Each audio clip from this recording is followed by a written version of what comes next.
من الشیطان الرجیم بسم اللہ الرحمن الرحیم۔ اللہ کے نبی صلی اللہ علیہ وسلم کا ارشاد ہے،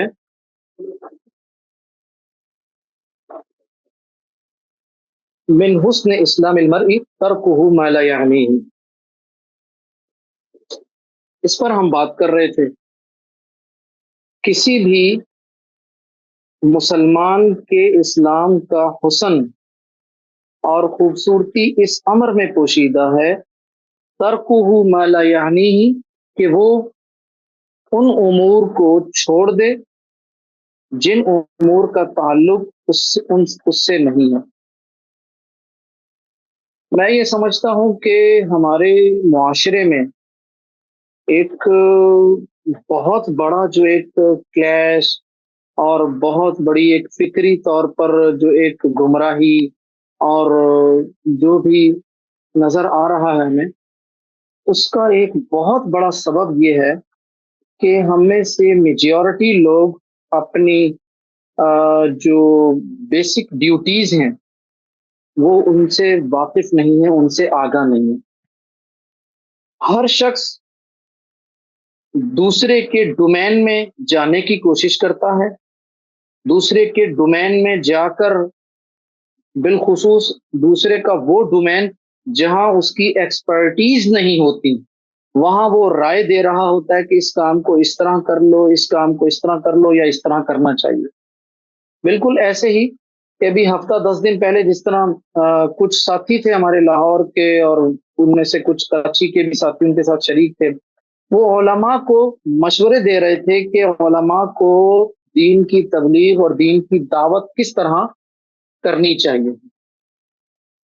یعنی جو مشورہ دینے والے تھے ان کی یہ ڈومین نہیں تھی دین کے حوالے سے، لیکن وہ علماء کو مشورے دے رہے تھے کہ جی آپ لوگ اس طرح کام کریں۔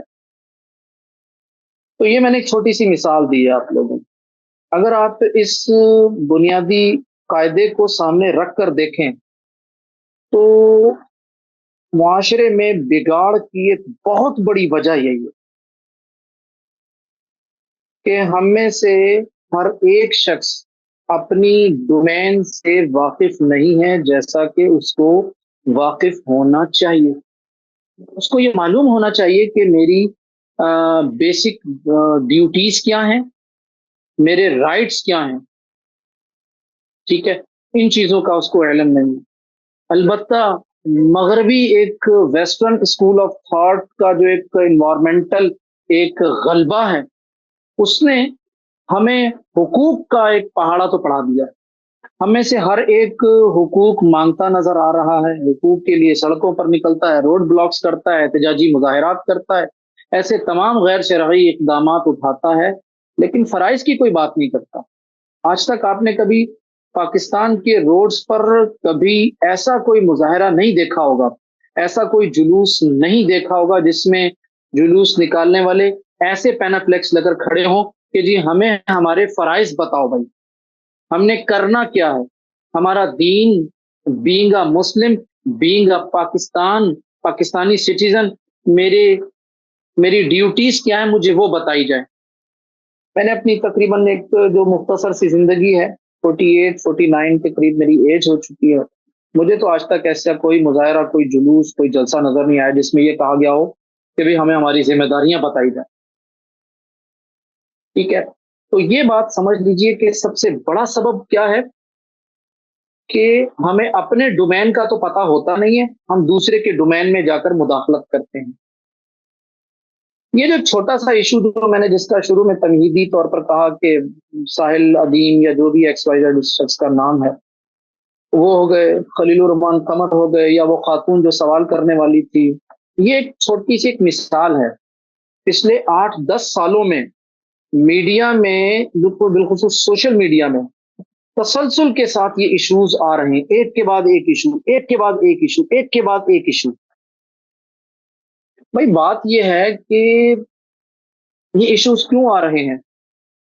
آئی تھنک مجھے یوں لگتا ہے کہ جیسے ہر شخص کے لیے بہت آسان ہو گیا دین اسلام پر بات کرنا۔ ایک شخص اٹھتا ہے، وہ قرآن مجید کی تفسیر کرنا شروع کر دیتا ہے. اس کو قرآن کے بنیادی مطلب جو اصول ہیں تفسیر کے وہ نہیں آتے. ٹھیک ہے. قرآن کی آیت صحیح طریقے سے پڑھ نہیں سکتا، اس کی وہ تفسیر کر رہا ہوتا ہے. ڈاکٹرز، انجینئرز، آرمی مین دنیا کے کسی بھی شعبے سے ریٹائر ہوتا ہے تو ریٹائرمنٹ کے بعد وہ 2 4 5 تفسیریں اکٹھی کر لو، اس کے بعد وہ اپنی تفسیر لکھ دیتا ہے، وہ مفسر بن جاتا ہے. مسئلہ یہ ہے کہ دین کو اتنا آسان سمجھا ہوا ہے، ہر شخص دین پر باتیں کر رہا ہے. تو یہاں پر میں ایک پہلا پوائنٹ جو مجھے دینا ہے، میں اگین آئی ریپیٹ، کہ ہر شخص کو اپنے ڈومین کے مطابق اپنی ڈیوٹیز کا علم ہونا چاہیے. صحابہ کرام رضوان اللہ علیہم اجمعین کے زمانے میں، بلکہ ہم رسول اللہ صلی اللہ علیہ وسلم کے زمانے میں اگر بات کریں، ہر شخص کو اپنی ذمہ داریوں کا پتہ تھا، اور کوئی شخص ایک دوسرے کی ذمہ داریوں میں انوالو نہیں ہوتا تھا. یہی وجہ کہ وہاں معاشرتی طور پر بگاڑ، انحراف، گمراہیاں ہمیں اس انداز میں نظر نہیں آتی جس طرح ہمارے معاشرے میں نظر آ رہی ہیں. نمبر 1 پوائنٹ تو یہ ہو گیا. نمبر 2، دیکھیں بھائی، بات یہ ہے کہ اسلام مرد اور عورت یہ تقسیم ہی بعض اعتبارات سے جو ہے نا، جو ہمارے یہ کچھ لبرلزم یا سیکولرزم یا کچھ جدید سوچ رکھنے والے جو لوگ ہیں، یہ تقسیم کرتے ہیں بعض اعتبارات سے مرد اور عورت کے درمیان میں. بھائی دیکھا جائے تو پورے قرآن میں اللہ تعالیٰ نے کہیں مرد اور عورت کی کوئی تخصیص نہیں کی. توحید کی بات ہے، رسالت کی بات ہے، آخرت کی بات ہے، عبادات کی بات ہے، معاملات کی بات ہے، اخلاقیات کی بات ہے. تمام تر انسٹرکشنز میں قرآن نے جس انداز میں مخاطب کیا، یا ایھا الذین آمنو، اے ایمان والو، اس میں مرد بھی شامل ہیں اور عورتیں بھی شامل ہیں. یا ایھا الناس، اے لوگو، اس میں مرد بھی شامل ہیں، عورتیں بھی شامل ہیں. ٹھیک ہے. اچھا، اقرأ بسم ربک الذی خلق، پڑھو اپنے رب کے نام سے جس نے پیدا کیا. اس میں اقرأ کا مخاطب ایک مرد بھی ہے، ایک عورت بھی ہے. فَاعْلَمْ أَنَّهُ لَا إِلَٰهَ إِلَّا اللَّهُ، جان لو کہ اللہ کے سوا کوئی معبود نہیں. اس میں ایک مرد بھی مخاطب ہے، ایک عورت بھی مخاطب ہے. ٹھیک ہے. تو اوور آل جب قرآن نے فرق نہیں کیا، احادیث میں کوئی فرق نہیں کیا گیا، تو پھر ہم کیوں اتنی زیادہ کلاسیفیکیشنز کر رہے ہیں، کیٹاگرائزیشن کر رہے ہیں ہم ان لوگوں کی. ہاں، جہاں قرآن نے مرد اور عورت کے درمیان میں فرق کیا وہ بالکل کلیئر کیا. میرڈ لائف میں، میرڈ لائف کی ڈیوٹیز کے اعتبار سے بالکل فرق کیا. عورت کی ذمہ داریاں الگ ہیں، مرد کی ذمہ داریاں الگ ہیں. ٹھیک ہے. سوسائٹی میں مرد کی انوالومنٹ کیا ہے، عورت کے حوالے سے کیا کہا گیا. بھائی مرد کو معاشرتی امور کا ذمہ دار بنایا گیا. ٹھیک ہے. وہ معاشرے میں باہر نکلے گا، کام کرے گا. عورت کو کیا کہا گیا؟ وقرن فی بیوتکن، اپنے گھروں میں ٹکی رہو. یہ بنیاد، اس کی بنیاد یہاں پر آتی ہے. میں آپ کو بتاؤں، یورپ میں ان لوگوں نے اپنی عورتوں کو گھروں سے نکال کر بازار کی زینت بنایا تھا. پھر وہاں پر جو تباہی پھیلی ہے کہ وہ 2 2 3 3 4 4 5 5 بچے پیدا کرنے کے بعد کہتے تھے کہ اب ہمیں سوچنا چاہیے کہ ہم شادی کر لیں آپس میں، ہمیں ایک میرج سرٹیفکیٹ لے لینا چاہیے. ایک بہت بڑی تعداد، لاکھوں کی تعداد میں ان بچوں کی تھی جن کے ماں باپ کا پتہ نہیں تھا. ٹھیک ہے. جب یہ تباہیاں اور یہ چیزیں دیکھی تو اب یورپ پچھلے 8 10 12 سال سے ہاتھ پاؤں، پوری طرح ہاتھ پاؤں مار رہا ہے اور عورت کو کہتا ہے go back to your home. کیا کہا ہے اس نے؟ Go back to your home, کہ تم لوگ اپنے گھروں میں واپس جاؤ. تو یورپ جو تجربات کر کر کے تھک گیا، تباہی کے دھانے پر پہنچ گیا، معاشرتی طور پر، اخلاقی طور پر. ہم وہ چیزیں اپنانے کو آج تیار ہیں، اور ہمارے پاس کچھ لوگ جو باقاعدہ انجیکٹ کیے گئے ہیں اس حوالے سے، جو یہ حرکتیں کرتے پھر رہے ہیں. تو بھائی مرد اور عورت کا تعلیم اور تربیت کے حوالے سے کوئی فرق نہیں. آپ لوگوں کو یاد ہوگا، صحیح بخاری کی حدیث بھی ہے، اللہ کے نبی صلی اللہ علیہ وسلم نے عورتوں کی تعلیم اور تربیت کے لیے ایک دن خاص کر دیا تھا. آپ اس سے اندازہ کیجئے. اور عورتوں کی تعلیم اور تربیت کے حوالے سے مجھے اس سے بڑی مثال کوئی نظر ہی نہیں آتی کہ میں سیدہ عائشہ اپنی ماں صدیقہ طاہرہ عفیفہ کی بات کروں رضی اللہ عنہا. آپ سیدہ عائشہ کی جو 2,200 حدیثیں ہیں، آپ ان کو جمع کیجئے، آپ حیران رہ جائیں گے. یقین کیجئے کہ سیدہ عائشہ کی 2,200 حدیثوں میں صرف اور صرف عورتوں کے مسائل کو ڈسکس نہیں کیا گیا، بلکہ معاشرتی بڑے حساس قسم کے معاملات کو ڈسکس کیا گیا ہے، جس میں عقائد بھی ہیں، جس میں عبادات بھی ہیں، جس میں معاملات ہیں. اگر میں یہ کہوں کہ صحیح بخاری کتاب البیوع کو اگر آپ دیکھیں، صحیح بخاری کتاب البیوع کی جو تقریباً 113 کے قریب جو آپ کو ابواب ملیں گے، آپ جا کر دیکھیے اس میں کتنی حدیثیں سیدہ عائشہ سے مروی ملتی ہیں اور خواتین سے ملتی ہیں. تقریباً 25 to 30% احادیث خواتین سے مل رہی ہیں. اللہ کے نبی صلی اللہ علیہ وسلم سے انہوں نے سیکھا، آگے پہنچایا. ٹھیک ہے، تو بھائی اس حوالے سے یہ جو بات کی جاتی ہے، ہاں ایک ایشو ضرور ہو رہا ہے. ابھی 50 60 70 سال پہلے تک، یعنی یہ سوشل میڈیا اس قدر جو حاوی ہو رہا ہے ہم پر، اس کو ہٹا دیجیے آپ. ہماری مائیں، ہماری بہنیں، ہماری بیٹیاں، وہ حقیقتاً ان کے اندر یہ شعور تھا، گھر بسانے والا، ٹھیک ہے، اور معاشرے کی اصلاح میں اپنا حصہ لینے والا، تربیت اولاد والا. مجھے اپنی ایج کے جتنے لوگ ملتے ہیں نا، میں ان سب کے ساتھ جب باتیں کرتا ہوں تو اکثر بتاتے ہیں کہ جی ہم نے اپنی ماں سے یہ سیکھا، ہمارے والد صاحب نے یہ بتایا. لیکن آج کل کی جو مطلب 18 20 سال کی ایج کے جو بچے ہیں، وہ اس طرح کی باتیں نہیں کر رہے. اس لیے کہ انہیں، اگر مجھے اجازت دیجیے تو اس میں اپنی ایک مخصوص اصطلاح استعمال کرتا ہوں کہ آج کل ڈالڈا ماؤں کی اکثریت ہو گئی ہے. ڈالڈا مائیں سمجھتے ہیں؟ ڈالڈا مائیں وہ ہوتی ہیں جو ڈرامے، فلمیں اور بس آج کل کے ماحول سے پروان چڑھ رہی ہیں، اور جو بس صرف اور صرف شاپنگ، خرید و فروخت، اور بس زندگی کو ایک مخصوص اسپیسیفک ایریے میں دیکھنا ہے. وہی جب اسلام نے مرد اور عورت کے درمیان میں تعلیم اور تربیت کے حوالے سے کوئی فرق نہیں کیا، تو پھر ہم نے کیا کیا؟ ہم نے یہ کیا کہ بھائی ہم نے تعلیم اور تربیت کا مفہوم ہی بدل دیا. آپ لوگوں کو اس بات کا علم ہے کہ مشرقی پاکستان 1971 میں جو ہم سے جدا ہوا، اس کے پس منظر میں کہانی کیا تھی؟ ایک انڈیا نے اپنی 3 یونیورسٹیز میں سکوت غناطہ اندلس، سکوت بغداد، ان دو کے حوالے سے ان ڈیٹیلڈ ریسرچ کی تھی. کون کون سے اسباب تھے کہ یہ اتنی بڑی اسٹیٹ جو تھی وہ ختم ہوئی. اور وہ انڈین سفارتکار، یہ میں نے ڈان میں پورا قصہ پڑھا تھا، انڈین سفارتکار کا جو میرے پاس کالم بھی میرے پاس رکھا ہوا، آئی تھنک شاید اس کا نام کہیں ڈی پی نام اس کے شروع میں آتا تھا. یہ بات اس نے ساری بتائی ہے.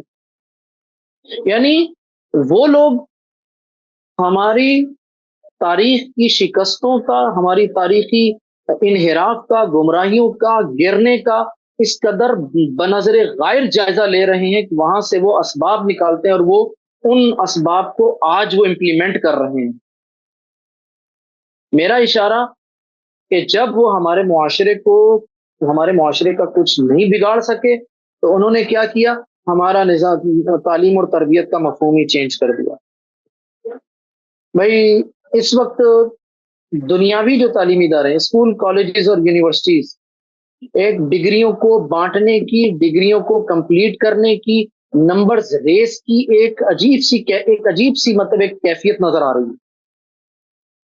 پوزیشنیں حاصل کرنی ہیں، نمبرز حاصل کرنے ہیں، ٹھیک ہے، کورسز کمپلیٹ کرنے ہیں، ایگزامینیشن کا ایک ہوا بنا ہوا ہے، انٹری ٹیسٹ ہیں، انٹری ٹیسٹ تیاری کرنی ہے، بڑی سے بڑی یونیورسٹی میں ایڈمیشن لینا ہے، کیوں کہ اپنی دنیا اسٹرانگ کرنی ہے، بہتر کرنی ہے، پیسہ کمانا ہے، مال کمانا ہے۔ مجھے بتائیے تربیت کہاں گئی؟ تو ہمارے تو کمپلیٹلی ہمارا جو ایجوکیشنل سسٹم ہے وہ پورے کا پورا مادیت پرستانہ سوچوں پر آ چکا ہے، میٹیریلزم اس قدر ہے ہمارے پاس۔ کہاں ہے ہماری تربیت؟ جب ہمارے اسکول کالجز یونیورسٹیز میں تربیت نہیں رہی تو پھر یہ ساحل ادیم اور اس جیسے نمونے تو پیدا ہونے ہی ہونے تھے۔ یہ لوگ کہاں سے آئے ہیں؟ یہ لوگ ایسی جگہ سے آئے ہیں جنہوں نے صرف اور صرف ڈگریاں لی ہیں،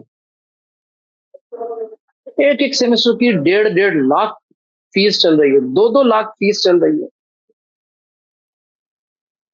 لیکن اگینسٹ میں طالب علم کو وہ کردار نہیں دیا جا رہا، طالب علم کی تربیت نہیں کی جا رہی، اس پر اس کے کورس کا لوڈ اس قدر ہے۔ اگر کوئی استاد ذاتی طور پر کچھ دینا چاہ رہا ہے، دیتا ہے تو وہ ایک الگ بات ہے، لیکن ایک سسٹم جو اسلام نے ایک تعلیم اور تربیت کا ایک سسٹم ڈیزائن کیا تھا، وہ تعلیم و تربیت والا سسٹم ہم ایڈاپٹ نہیں کر پا رہے اپنے تعلیمی اداروں میں، دنیاوی تعلیمی اداروں میں۔ تربیت والا معاملہ ہمارے مدارس میں آج بھی اس طرح موجود ہے۔ میں یہ نہیں کہہ رہا کہ مدارس میں غلطیاں نہیں ہوتی، خامیاں نہیں ہیں، کوتاہیاں نہیں ہیں، عیب نہیں ہے، سب کچھ ہے، بہت کچھ کر سکتے ہیں ہم لوگ، بہت کچھ کرنا چاہیے، لیکن آپ اس چیز کو دیکھیں کہ ایک طرف ایک یونیورسٹی جس کا بجٹ 4 ارب روپیہ جس کا بجٹ مل رہا ہے اور وہ 1 سے 1.5 ارب بھاری فیسوں سے کماتی ہے، اس کی آؤٹ پٹ کیا ہے؟ اس نے 75 سالوں میں کیا دیا ہے معاشرے کو؟ اور دوسری طرف مدارس جن کا بجٹ محسنین کے، مخیر حضرات کے، اور مطلب جو لوگ تعاون کرتے ہیں ان کے تعاون سے لاکھوں میں، کروڑوں میں بجٹ ہے ان کا، جہاں اساتذہ کی تنخواہیں 10,000، 15,000، 20,000، 25,000 تنخواہیں۔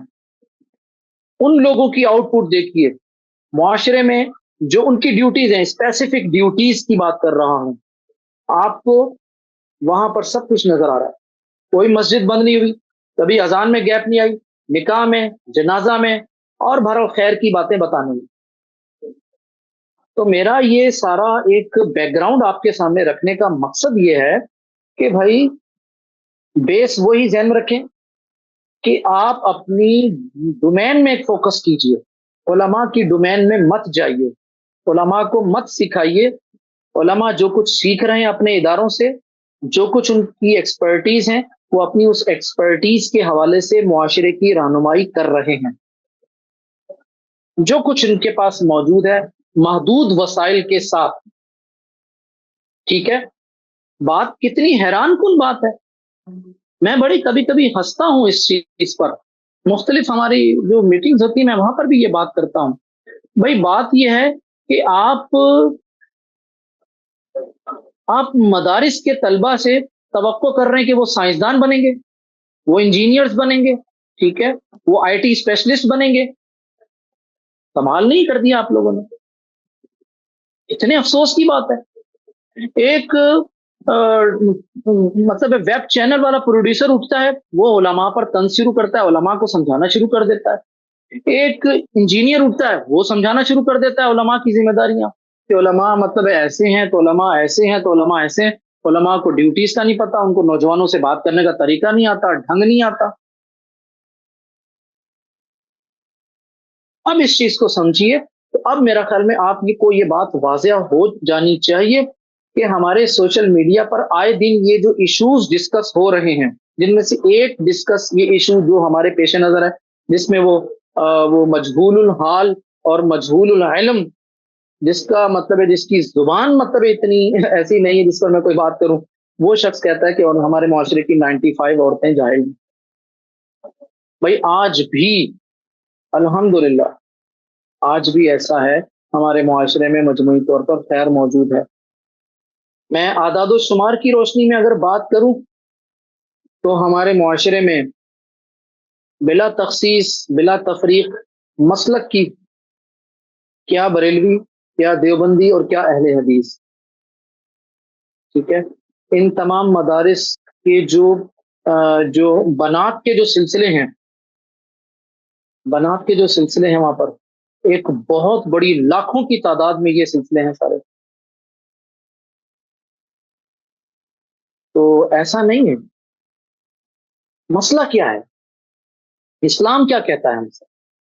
بھائی بات یہ ہے کہ اسلام آپ سے یہ کہتا ہے کہ آپ دنیاوی طور پر ڈاکٹر بنے، انجینئر بنے، آئی ٹی اسپیشلسٹ بنے، ٹھیک ہے، آپ آرکیٹیکچر بنے، آپ جو دل چاہتا بنے، ٹیکنیشین بنے، ایکس وائی زیڈ، جو دل چاہتا بنے، لیکن آپ کے پاس بیسک اسلامک نالج ہونی چاہیے. ایشو کیا ہے؟ ہر مسلمان، ہر کلمہ گو مسلمان اس بات پر پابند ہے، باؤنڈ ہے کہ بنیادی اسلامی عقائد اس کے پاس ہونے چاہیے. مثال کے طور پر اللہ کا تعارف ہونا چاہیے. ہمارے پاس اللہ کا تعارف نہیں ہے بنیادی، نتیجتاً اتنی غلط فہمیاں اللہ تعالیٰ کے حوالے سے، بے حساب غلط فہمیاں، غلط عقائد ہمارے جا بجا پھیلے ہوئے ہمارے معاشرے. رسالت کے حوالے سے اتنے غلط تصورات ہیں، اس سے بڑی گستاخی کیا ہوگی کہ نبی کریم صلی اللہ علیہ وسلم کی پیدائش کے دن بڑے سے کیک کاٹے جاتے ہیں، ننگ دھڑنگ بیٹھے ہوتے ہیں، وہ کیک کاٹ رہے ہوتے ہیں اور کہہ رہے ہوتے ہیں ہیپی برتھ ڈے ٹو یا رسول اللہ. صحابہ کے حوالے سے ہمارے معاشرے میں کیا کچھ موجود نہیں ہے، سوشل میڈیا پر کیا کیا خرافاتی باتیں نہیں کی جاتی. تو معاملہ یہ ہے میرے قابل احترام سامعین اور سامعات، علماء سے ہٹ کر بات کر رہا ہوں. میں عام لوگوں کی بات کر رہا ہوں. عام لوگوں کے لیے لازمی ہے کہ بنیادی آگاہی کورس ان کے پاس ہونا چاہیے.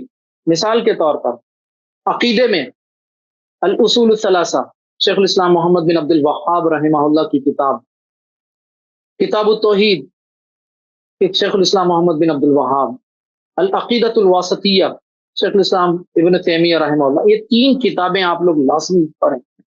عقیدے میں، حدیث میں آ جائیے، ریاض الصالحین، نخبۃ الاحادیث، الاربعین النووی، یہ تین کتابیں لے لیجئے. سیرت میں آ جائیے، سیرت میں الرحیق المختوم، تجلیات نبوت، دو کتابیں لے لیجئے. زاد المعاد لے لیجئے اردو ترجمے کے ساتھ، ٹھیک ہے. تفسیر میں ابن کثیر کا جو تلخیص والا ترجمہ دارالسلام نے پبلش کیا ہے، پی ڈی ایف میں موجود ہے، وہ لے لیجئے.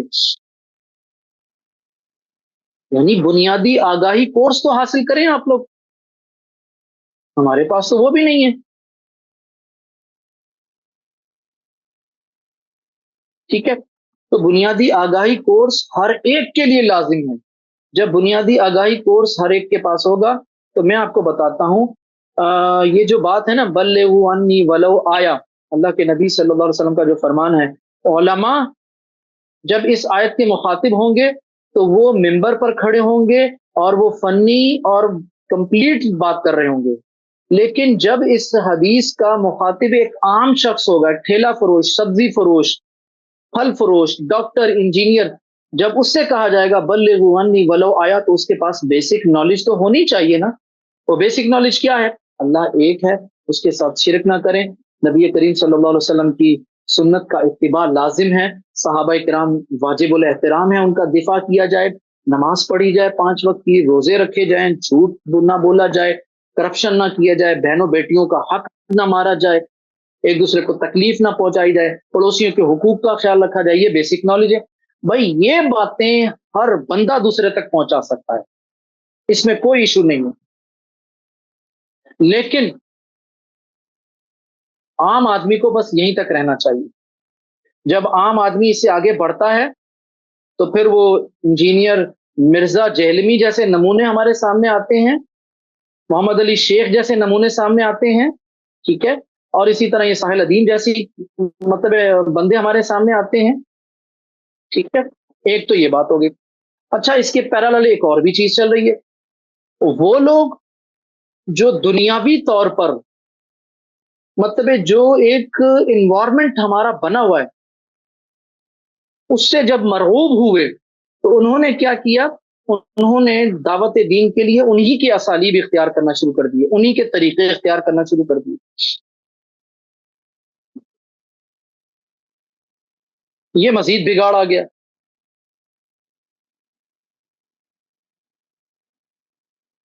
کیسے؟ مسئلہ یہ ہے کہ چیزوں کو نا پیچیدہ بنا کر پیش کیا جاتا ہے. اب میں آپ کو ایک چھوٹی سی مثال دیتا ہوں. دیکھیے، اسلام نے لباس کے حوالے سے کوئی معین لباس نہیں فکس کیا، شرطیں بتا دی. لباس کو ساتر ہونا چاہیے، باوقار ہونا چاہیے، موسم سے بچاؤ ہو، مرد کی عورت کے ساتھ، عورت کی مرد کے ساتھ مشابہت نہ ہو، غیر اسلامی شریعت یا غیر اسلامی ثقافت کے ساتھ مشابہت نہ ہو. یہ چند شرطیں بتا دیں. اب یہ شرطیں جہاں پوری ہو رہی ہیں وہ لباس پہ اپلائی کیا جا سکتا ہے. لیکن ایک مسلمان معاشرے میں جہاں ہمیں شرعی شروط والا لباس مل رہا ہے، وہاں ہم پینٹ شرٹ پہنے اور ہیٹ پہنے اور ہیوی بائکس کے ساتھ آئیں اور پھر دعوت دین درس قرآن دینے کے لیے آئیں، تو اس سے پتہ ہے کیا نقصانات ہوتے ہیں؟ دیکھنے والے جو لوگ ہیں وہ اس ٹپ ٹاپ کو دیکھیں گے، ان وسائل کو دیکھیں گے، متاثر ہوں گے.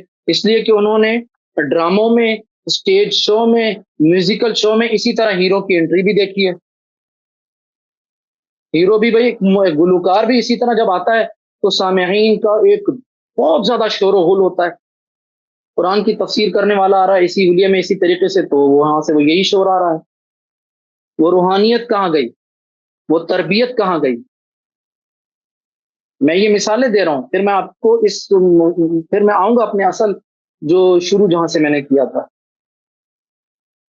مجھے اجازت دیجیے کہ یہاں پر میں یہ بات بھی کر سکوں. ایسے جتنے لوگ ہیں ایسے عجیب و غریب قسم کے مطلب یونیک قسم کے سینٹینسز نکال کر لے کر آتے ہیں. شیکسپیئر کے جملے لے آئیں گے اور انگریز مفکروں کے مطلب جملے نکال کے لائیں گے. آج میں سن رہا تھا ایک صاحب یہ کہہ رہے تھے کہ اپنی بیوی کا باپ بننا سیکھو.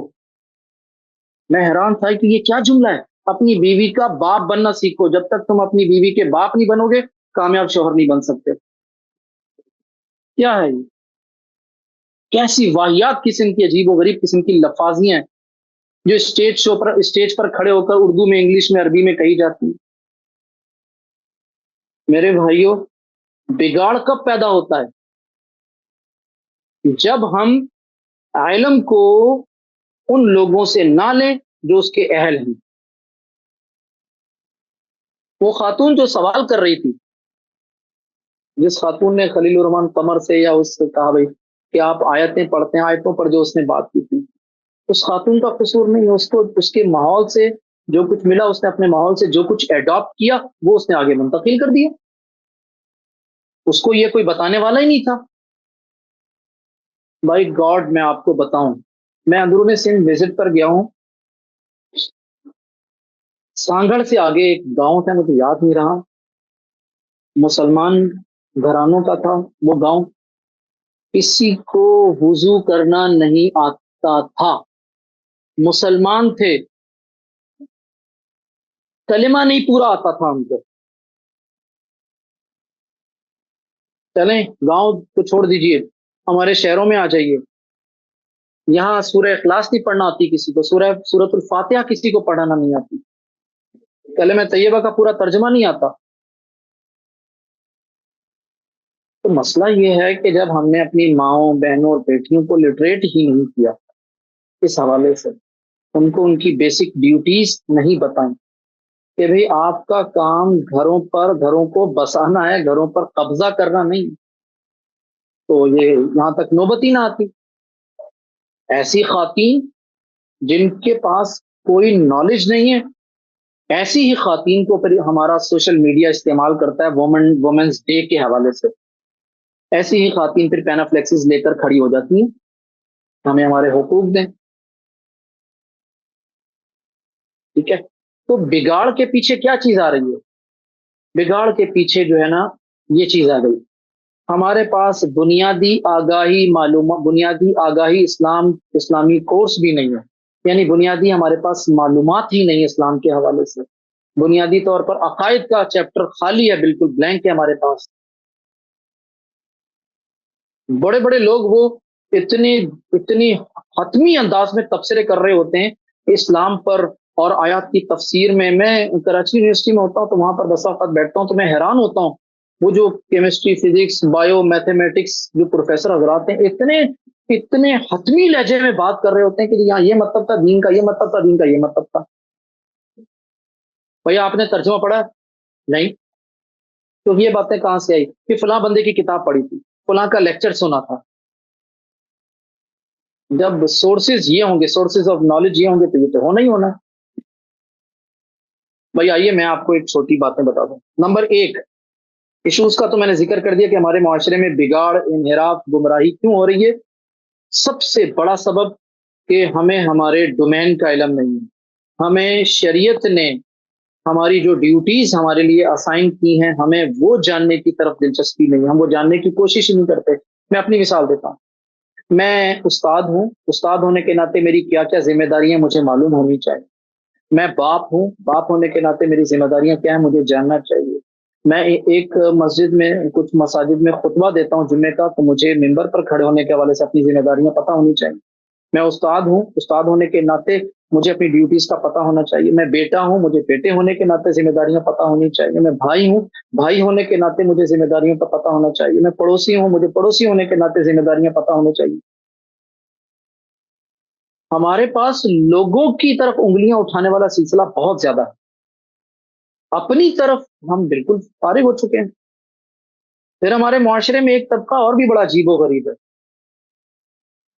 بھائی عورتوں کو مزار جانے سے نہیں روکا جائے گا، عورتوں کو بازار جانے سے نہیں روکا جائے گا، عورتوں کو شاپنگ پلازا جانے سے نہیں روکا جائے گا، عورتوں کو سی سائڈ جانے پر نہیں روکا جائے گا، پکنک پر نہیں جانے سے روکا جائے گا، ونڈو شاپنگ کرنے سے نہیں روکا جائے گا، واک کرنے سے نہیں روکا جائے گا، ٹھیک ہے، مردوں کے ساتھ آزادانہ ملنے سے نہیں روکا جائے گا، ٹھیک ہے، کوئی ایجوکیشن میں پڑھنے میں کوئی رکاوٹ نہیں ہے،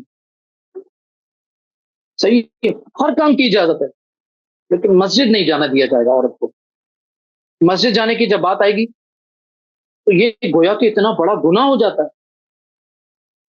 یہ ابھی بھی یہ چیز کانسیپٹس موجود ہیں معاشرے میں، بے شمار عورتیں، میں کراچی کی بات کر رہا ہوں، دعوے کے ساتھ کہہ رہا ہوں، آج بھی ہمارے معاشرے کی ایک عورتوں کی بہت بڑی تعداد ہے جنہوں نے زندگی میں مسجد کا رخ نہیں کیا ہوگا، جنہوں نے مسجد دیکھی نہیں ہوگی اندر سے ہوتی کیا ہے۔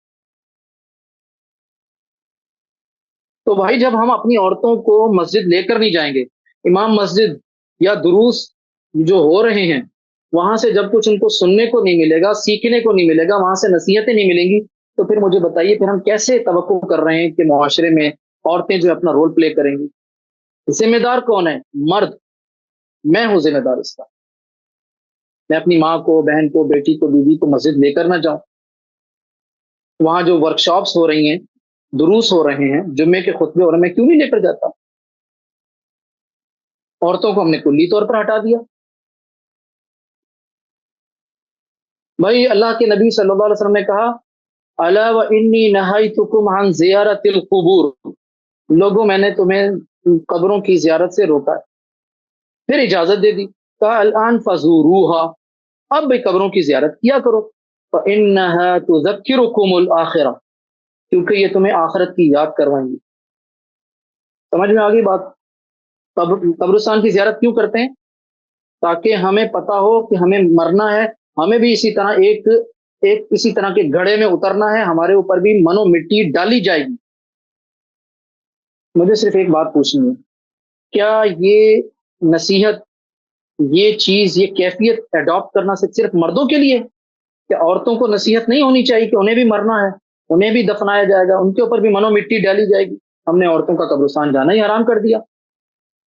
یعنی جہاں جہاں سے عورت کو نصیحت مل سکتی ہے، عورت کو کچھ پازیٹیو میسج مل سکتا ہے، وہاں ہم نے جانے پر عورتوں کی پابندی لگائی ہوئی ہے، اپنی جہالت کی وجہ سے، ضد کی وجہ سے، مسلکی تعصب کی وجہ سے. ہاں، اگر نماز تراویح کسی میرج ہال میں ہو رہی ہے تو ہم اپنی عورتوں کو لے کے چلے جائیں گے، مسجد میں کبھی بھی نہیں لے کر جائیں گے. میں جزوی طور پر یہ نہیں کہہ رہا ہوں، بلکہ بات یہ کر رہا ہوں کہ یہ ایشوز موجود ہیں، یہ جہالتیں موجود ہیں، جس کی وجہ سے اسلام کا نظام تعلیم اور تربیت کمپلیٹلی ہم اڈاپٹ نہیں کر پا رہے. اب آئیے میں آپ کو جو میسج دینا چاہتا ہوں، نمبر ون، جو میں نے آپ سے کہا تھا، آپ اس بات کی کوشش کریں کہ آپ کا ڈومین کیا ہے، آپ کی فیلڈ کیا ہے، آپ کی ایکسپرٹیز کیا ہے. خدارا ولا تقف ما ليس لك به علم، جو آپ کی ایکسپرٹیز نہیں ہے، جہاں آپ کی مہارت نہیں ہے، وہاں آپ اپنی زبان بند رکھیں. یہ میری سب سے پہلی نصیحت دھیان رکھ لیجیے. جس بات کا علم آپ کے پاس نہیں ہے اس پر بات نہ کریں، خاموش رہیں. نمبر ایک. نمبر ٹو، ہمارے معاشرے میں منفی ایک بیانیہ بہت زیادہ پروموٹ کیا جاتا ہے. اب یہ ایشو اتنا بڑا نہیں تھا، طاغوت کے حوالے سے، طاغوت کی تعریف پر اب دیکھیں سوشل میڈیا پر ہر دوسری پوسٹ طاغوت پر آ رہی ہے. یہ ایک منفی بیانیہ ہے، وہ اس کا ایک مثبت پہلو ضرور ہے، لیکن میں آپ کو کہنا چاہوں گا کہ بھائی آپ لوگ کوشش کریں کہ پازیٹو میسج کو لانے کی کوشش کریں، ایک مثبت بیانیہ لانے کی کوشش کریں. ضروری نہیں ہے کہ ہر چیز کا رد کیا جائے. مثال کے طور پر ابھی محرم آنے والا ہے، محرم کے مہینے میں آپ کو واقعہ کربلا پر، سیدنا حسین رضی اللہ عنہ کے حوالے سے واقعہ ہررا پر الجھنے کی قطعاً کوئی ضرورت نہیں ہے. سیدنا معاویہ رضی اللہ عنہ نے اپنے بیٹے کو اپنا جانشین بنایا، اس کو خلیفہ بنا دیا، اس پر الجھنے کی کوئی ضرورت نہیں ہے. نہ دفاع کریں، نہ تردید کریں، کچھ نہ کریں. محرم کے مہینے میں کیا کام کریں؟ مثبت بیانیہ پروموٹ کیجئے، وہ مثبت بیانیہ جو قرآن نے دیا ہے، اولئک هم الراشدون، یہ قرآن کا بیانیہ ہے. محمد الرسول اللہ والذین معه اشداء علی الکفار رحماء بینہم، یہ قرآن کا بیانیہ ہے. قرآن کے بیانیے کو پروموٹ کیجیے. صحابہ کے فضائل پر، صحابہ کی منقبت پر، صحابہ کی تعریف پر، مدح سرائی پر پوسٹیں تیار کیجیے اور وہ سوشل میڈیا کی زینت بنا دیجیے. سوشل میڈیا کو صحابہ کرام کی زینت، صحابہ کرام کی تعریف، مدح سرائی، منقبت اور فضائل سے بھر دیجیے. یہ مثبت بیانیہ ہے. ایک شخص اٹھتا ہے واقعہ کربلا پر ایک فلجڑی ایک شوشہ چھوڑ دیتا ہے، اس کے بعد سارے اسی پر لگے ہوتے ہیں، واقعہ کربلا پر لگ جاتے ہیں، پھر بیچ میں صحابہ کو بھی گھسیٹ لاتے ہیں. تو تیسری نصیحت کیا ہے کہ بھائی آپ لوگ مثبت بیانیے کا حصہ بنیں، منفی بیانیے کا حصہ نہ بنیں. پہلا، اپنے ڈومین کے ساتھ رہیں. نمبر ٹو، جس بات کے بارے میں علم نہیں ہے اس پر بات نہ کریں، اس پر خاموش رہیں. نمبر تھری، آپ لوگ کوشش کیجئے کہ مثبت بیانیے کا حصہ بنیں، منفی بیانیے کو ڈراپ کر دیجئے، اسکپ کر دیجئے، چھوڑ دیجئے. بہت نقصان ہوگا اس کا، شدید نقصان ہوگا. ٹھیک ہے. نمبر چار، دیکھیں الحمدللہ جس طرح یہ ہمارا ایک سسٹم ہے، میرے ایک جو یہ جو حذیفہ، اللہ تعالیٰ ان کو توفیق مزید عطا کرے، اسی طرح میرے کچھ اور ساتھی بھی ہیں اور شاگرد بھی ہیں. وطن عزیز میں پچھلے دنوں سوشل میڈیا پر بیٹھا ایک کاؤنٹنگ کر رہا تھا کہ آن لائن انسٹیٹیوٹس کتنے آ چکے ہیں جہاں پر باقاعدہ ثقہ صحیح علماء جنہوں نے عمریں گزار دی اپنی، وہ علماء وہاں پر وقت دے رہے ہیں، پڑھا رہے ہیں. ٹھیک ہے. تو ایسے آن لائن انسٹیٹیوٹس کا یہاں پر ورکشاپس بھی ہو رہی ہیں، کورسز بھی ہو رہے ہیں، شارٹ کورسز بھی، ویکینڈ کورسز بھی، باقاعدہ 6 سال کا عالمہ کورس. ایسے اداروں کی تعداد تقریباً میرے جو میں نے جمع کی ہے تقریباً کم و بیش 23-24 کے قریب ہو چکی ہے. اور اگر میں ورکشاپس کو بھی کاؤنٹ کر لوں تو یہ تعداد مور دین 50 کے قریب ہو چکی ہے. تو ضرورت اس بات کی ہے، عام لوگوں کو، میں ابھی آپ کو بتاتا ہوں، میں نے جامعہ ابی بکر میں ابھی پچھلے مہینے ایک ریفریشر کورس کروایا 5 دن کا، اصول فقہی قواعد کا. یہ ایک خالص ایک پیچیدہ اور فنی موضوع ہے. آپ یقین کیجئے میں حیران رہ گیا تھا کہ جب خواتین تقریباً 35-40 خواتین نے